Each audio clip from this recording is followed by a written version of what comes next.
Hey, this is Ken from Coffee Crafters, and behind me you'll see something that you don't see every day. Some of you might have seen this roaster when it belonged to Blue Marlin from Blue Marlin Coffee. It's the pink roaster, and when they decided they were going to upgrade to a different roaster, I couldn't let it go, so I got it back in the shop.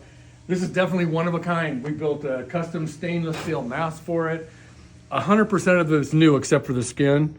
It's got all new electronics, new loft motor, new hopper, Artisan XL floor upgrade, so it'll do 12-pound loads.